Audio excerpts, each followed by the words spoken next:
In 1906, a telegram was sent from the Natural History Museum in Gothenburg. "Send a stuffed gorilla with skeleton. Money raised. Letter to follow." Signed, L. Jägerskiöld. Gorillas were the latest craze.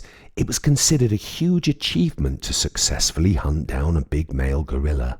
The price was £250, but it cost twice that to have the gorilla put in the museum. This trade was extensive during the late 19th and early 20th century. Hamburg and London were the largest gathering places for exotic animals from the colonies.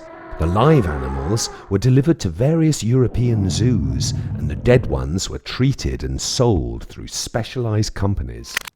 One of the biggest and most reputable companies was Rowland Ward Limited. Customers were big game hunters, private collectors, and museums worldwide. JFG Umlauf was another well-known company from Hamburg that mostly dealt with ethnological materials for research, and later specialized in apes, monkeys, and most importantly, gorillas.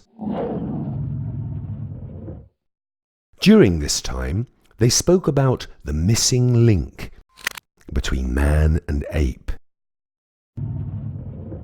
The gorilla is man's closest living relative after the chimpanzee. The first stuffed gorilla appeared in 1861, only 2 years after Darwin's The Origin of the Species. Many myths surrounded gorillas, like in the Tarzan movies, or like the fearsome King Kong. The Gothenburg newspaper wrote, "His arms are his strongest weapons. One blow against his enemy would result in certain death." The first of these gorillas to come to Berlin alive was in 1876 and was a herbivore who later died of TB. Gorilla is originally an African word for a human-like creature, and also the collective name for a genus of herbivorous primates. They were once found all over Africa, but is now endangered and are only found in Western and Eastern Africa.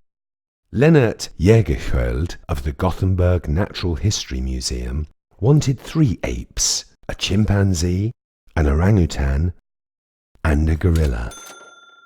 By this time, the museum had 587 mammals, 282 of which were of Swedish origin, and it took 15 sponsors, including the director of Göteborgs, to collect enough money to clinch the deal.